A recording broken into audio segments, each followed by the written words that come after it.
Welcome to Movie Tavern. How can I help you? So order 2 tickets for MORBIUS at 7? MORBIUS? Is that actually coming out this week? It's only been delayed like 6 times. It is opening. I was able to buy tickets. It is opening, right? Can I ask you a question? Do you know if the theater is pager-friendly? What do you mean? I'm not getting a signal my people. I'm not sure.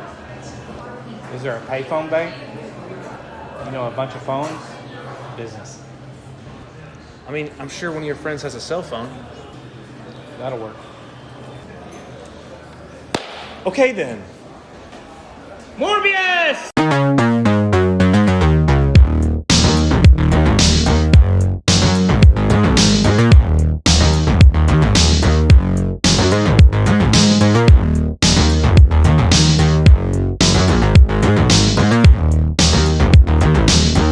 What is going on, everybody? Welcome to Tavern Talk. I am Philip, and joining me this week, we have a twofer. It's Blake Woodson and his son, Jordan Woodson. And Blake is a former radio personality, currently the Arkansas Hangover Allen, a paranormal investigator of sorts. And his son, Jordan, you are the film critic for the Log Cabin Democrat in Conway, Arkansas. So thrilled to have you guys here. I'm really excited you guys agreed to do this, and that I was able to get you guys to do this on a movie some are excited about, some might not be so excited about. It's Morbius. We're talking Jared Leto's much delayed Morbius this week. I think it Just 2 years. it's not that bad. This is another villain origin story from the Spider-Man universe from Sony. So kind of the bit here on the show is that we just walked out of the theater. So what is y'all's initial reaction to Morbius? You want to go first? I was going to ask you want to go first. I wouldn't say it's a 17% on Rotten Tomatoes, but it didn't make a fresh tomato for me. So I said walking out that sucked, but that was only half a joke. There's so many good bad puns you can make about this movie, though. Obviously, if you're not familiar with the character, Morbius is he's a vampire, and I don't know what y'all's point of reference is with this character. I know him when he looked like this from the '90s Amazing Spider-Man cartoon. But did you guys have any context more than that? I didn't, but he did. Yeah, I wasn't alive in I was alive in 1971, but I wasn't old enough to read the comic book. It came out in 1971. Much later, I read the Spider-Man comic book where he came out. Oh, okay. And it was more of I was a Spider-Man fan and not so much Morbius. But he did come out in 1971 and battled Spider-Man. Right. Yeah. That's. In the cartoon, he was just one of those kind of villains of the week, and it was like, oh, cool, that they did a Spider-Man's take on a vampire kind of thing. And so, yeah, I pretty much agree with you when, this thing was getting just, dragged over the coals with its Rotten Tomatoes score and everything. And it was just especially half an hour in, I was like, this isn't that bad. No, it's not great, but this isn't terrible. And I told you right after the movie, I was like, visually, I thought this was miles ahead of both Venom movies. Oh, yeah. The CGI was really good. Yeah, and I feel like this is going to get compared a lot to those two Venom movies. Shut your mouth. And I don't know how much of He mentions his name in the movie. he does. Of course. He does. It exists in the same universe, so it makes sense to at least somewhat compare. Yeah, I just I don't know. They're both Spider-Man villains. They're origin stories of some sort, and but I just was like, I don't know how high of praise this is, but I would say I enjoyed this more than both of those movies combined, honestly. Shut your mouth. I actually enjoyed both of the Venom movies. Did you? I thought they were kind of fun for me. It's not. I don't know. Venom didn't do it for me, but as far as Morbius, where are you guys coming in at on this? Then, what did you think, overall? The CGI was good. I won't say the acting was bad, but Jared Leto was a lot better in The House of Gucci than in this. And some people will take that as how is that possible? I mean, he was great. But I was a fan of the House of Gucci choice. I wasn't. I was a fan of just him. just him. Oh, okay. And I thought he did a great job in that movie. Yeah. I don't think it was his fault, though. I think it was the writing. I think Matt Smith was good. Yeah, what an interesting post Doctor Who career that guy is having. I can't figure out what he wants his career to be yet. One question I had around this, and you knowing the comics, was is Matt Smith's character in this, was he part of the comic book? No, the way, and this was a long time ago when I read it. Right. But the way I remember it is they go out on the boat. So this is a spoiler. Spoiler. They go out on the ship in the middle of the ocean. They do all the testing there. He turns into the vampire there. He kills everybody, including his best friend. Right. And to stop himself from killing the lady he loves, the doctor, he tries to drown himself, but his will to live takes over, and that's how he came back. And he goes and finds the lizard doctor and the eight armed or eight-legged eight appendage Spider-Man, and they fight, and that's how the Amazing Spider-Man 1971 whatever episode that was. Well, that's interesting because there is a point when Matt Smith's character, Milo is what they call him, and comes to Morbius after, or Dr. Michael Morbius, after he's already made the transformation. And I was watching it thinking they're going to do one of two things here. He's either going to accidentally kill his best friend and carry that with him for the rest of his life, or two, this guy is going to take the serum as well because he's envious of what. And they go with the latter, which was kind of upsetting, but that's the thing with these villain origin movies. They have to find a way to make the villain the hero and give the hero. Yeah, to find a worse villain than him. Exactly, yeah. They made Eddie Brock the hero, and Venom was kind of the villain of those movies, and in this, Matt Smith takes the antagonist role. And I really wish they would have killed him right then, because it didn't happen on the ship, but it wasn't too far away from that. Yeah. So I could have understood that. Him becoming the villain didn't happen in any comic. Well, and it just kind of felt like the easy out, and that's, but they had to do it to kind of follow the archetypes of this action superhero genre, and have a villain that he would have to square off against to have the big third act battle and everything.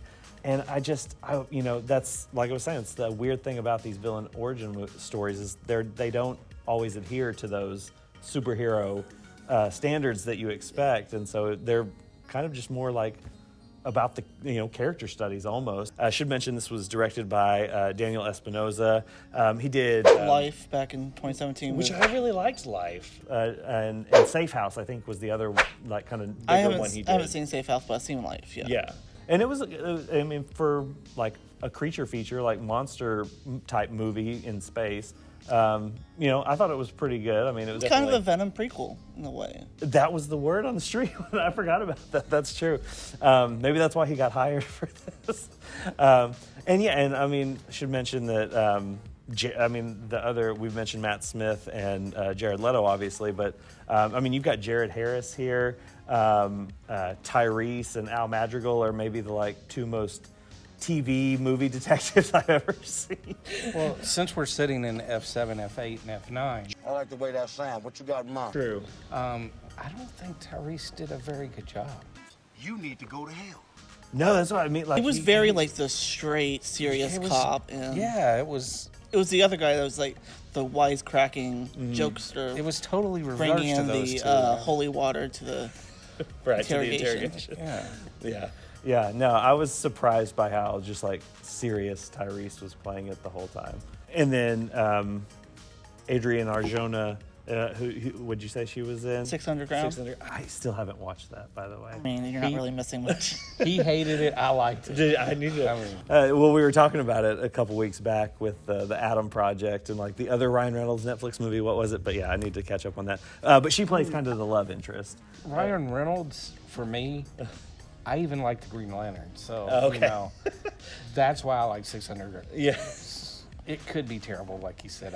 I'm a fan. I mean, to go completely off track, Green Lantern should have been like way better than it was. Okay, Yeah, so since we've gone off on Green Lantern, let's hear what you think. Morbius or Green Lantern? Ooh, that's a tough decision. I don't know. Honestly, probably Green Lantern, only because it has such a goofy element to it that like is kind of fun. Yeah, this movie doesn't really have anything goofy or No, campy to There help is it like up. one scene Is that in what- the entire movie that's Remember the one where Matt Smith's kind of like dancing a little bit? Yeah, that felt so weird That did and feel out of weird. place to me. Like, I don't know why. His probably- whole wardrobe felt weird to me. I don't know. Yeah. That's a weird nitpick, but it did. I think the only humor in the entire movie was the holy water. Yeah. Well, why did you like Venom? Like, did you like it because of its campiness? Yeah, like and, it had a little bit of campiness, and I think it had at least some personality. This movie doesn't really have much personality to it. It really doesn't. That's a great point because, like, earlier when I was like 30 minutes in, I was like, oh, this isn't that bad. Like, it's fine. It's totally fine. It's competent. The action scene with the he uses his echo chamber power to kind of allow him to fly, and it does slow-mo a lot in the middle of that flying. That's really all the action sequences have going for it as far as like standing out.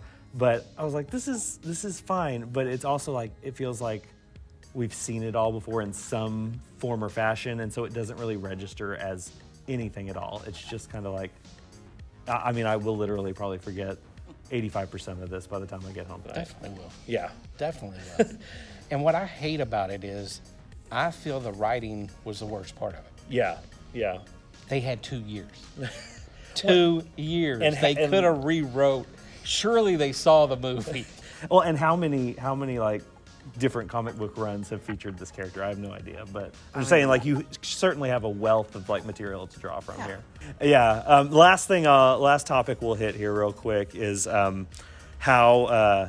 What did you guys think of the post-credit scenes? And obviously, we'll throw up a spoiler for this, but I want to get y'all's there was no reaction to those. surprise because they spoiled that Michael Keaton's Vulture's in the movie in the trailer. Yeah. So And he's like the second build on IMDb too. What's up, Doc? there's like Is he really? Yeah.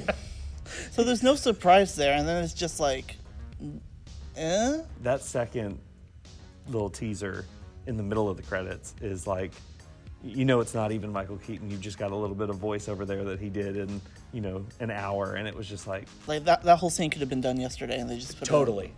It does, and it makes no sense how his this is gonna sound super nerdy, but like, did his costume get to this universe that he clearly just He could transported have in built from? it, but I guess some time could have passed.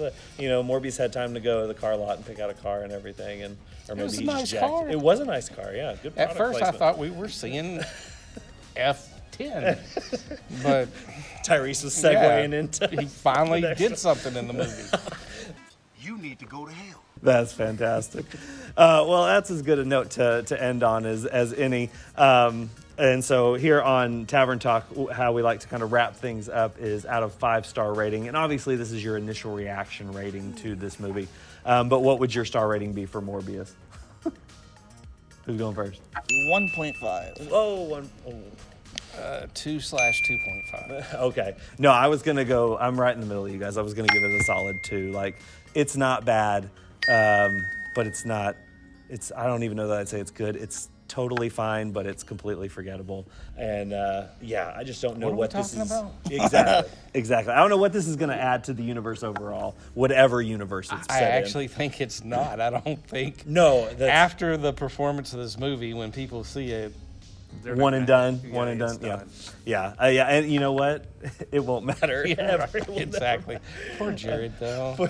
Dude can't catch a break when it comes to comic book movies, that's for sure. All right, well, thank you guys so much for joining me. I really, really appreciate it. And thank you guys for watching. If you haven't already, be sure to hit the subscribe button, hit the notification bell.